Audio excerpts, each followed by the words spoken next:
Belum pernah ada persiapan pertemuan tingkat tinggi negara-negara seperti apa yang akan terjadi di G20 di Bali yang oleh pengamat intelijen militer bisa jadi puputan Bali nih jangan-jangan. Semua pemimpin yang datang bukan hanya membawa delegasi namun sebelumnya sudah menyiapkan pasukan intelijennya dan membawa pasukannya di negara terdekat, terutama Amerika membawa pasukan yang lengkap. Apa yang sesungguhnya terjadi sih di dunia ini? Bukankah dunia sedang baik-baik saja? Bukannya dunia lagi ngurusin ekonomi yang akan resesi? Bukannya nggak akan ada lagi pandemi yang masih akan muncul setiap saat? Bukannya tidak akan ada perang di zaman modern ini seperti kata pejabatnya? Kok malah semua negara memanaskan mesin perangnya? Mendekati Indonesia bahkan. Inilah yang menyebabkan Putin enggan datang ke acara G20 kali ya. Inilah mengapa Tiongkok menyiapkan armadanya di selatan Jawa secara masif. Dan inilah mengapa Port of Darwin, Australia banyak tentara Amerika dan armada kapal pembom B-52 yang bisa membawa hulu ledak nuklir hadir di utara Australia. Ini mengapa Pulau Pasir jadi penting bagi Australia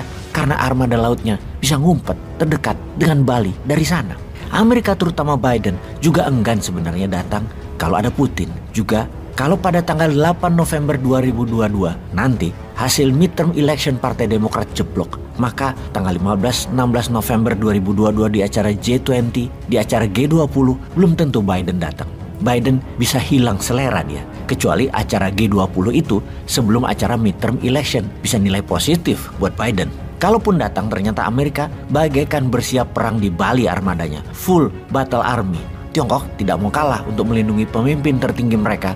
Mereka menyiapkan perlindungan kekuatan yang tidak main-main. Semua tegang di G20. Kalau Putin tidak datang, kemudian Biden tidak datang, yang datang hanya Xi Jinping dan beberapa pemimpin negara papan tengah dan papan bawah. G20 nanti akankah ada resolusi atau hanya makan-makan bersama saja? Namun, kalau datang semua dan armadanya siap tempur semua, ini meeting atau mau perang sih? Oke, kita detailkan mengapa semua pemimpin negara besar tegang. Kita ke Asia Barat dulu. Kita semua tahu 8 minggu sudah Iran digoyang demo anti-hijab.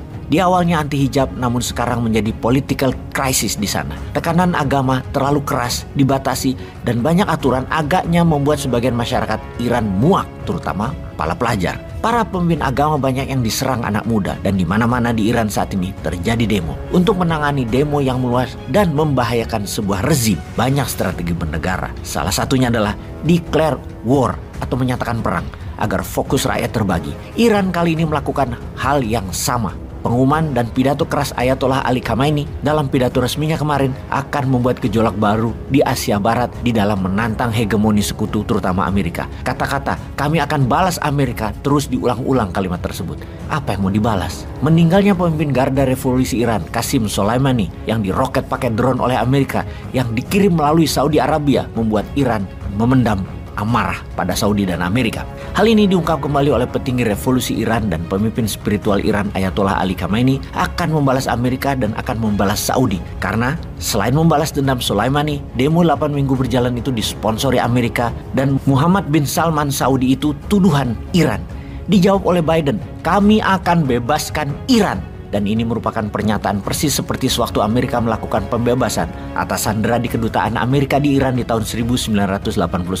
Sebuah serangan militer dengan codename Eagle Claw atau cakar elang membebaskan warga Amerika di Iran yang disandera selama 444 hari. Kali ini Biden mengatakan kami akan membebaskan Iran adalah rezim yang saat ini kemungkinan akan digulingkan yang diawali oleh demo. Rezim di Iran akan digulingkan Amerika.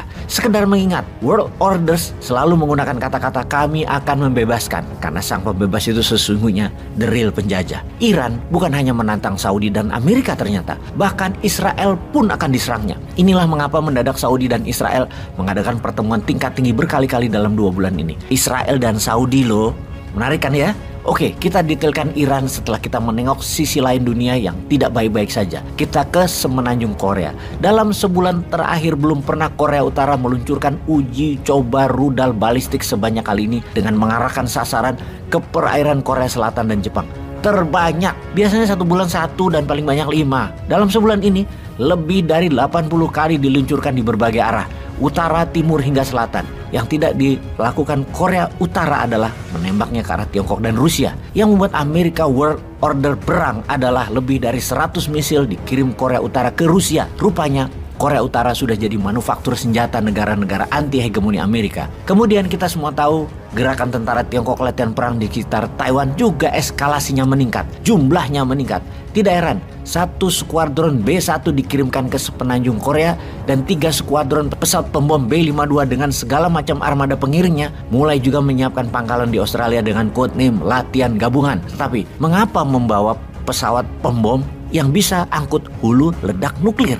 Lalu kita tahu beberapa misil peluru kendali Amerika dengan kepala hulu ledak nuklir yang katanya kecil daya ledaknya sudah berpangkalan di Polandia untuk menyerang Rusia.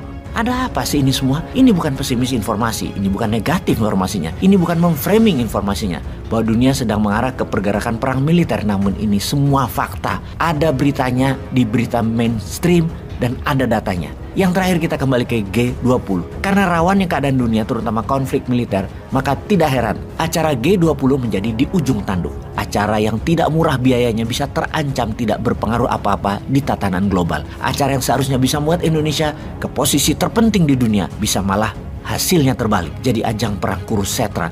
Kalau melihat perlindungan militer atas pemimpin negara-negara G20 ada di sekitar Bali, begitu dahsyatnya. Jadi piejal, kalau tawuran di G20 lah Kanjuruhan aja nggak jelas sampai saat ini. Ayo dong kita bisa menjadi terbaik. Buktikan, dukung, hurra!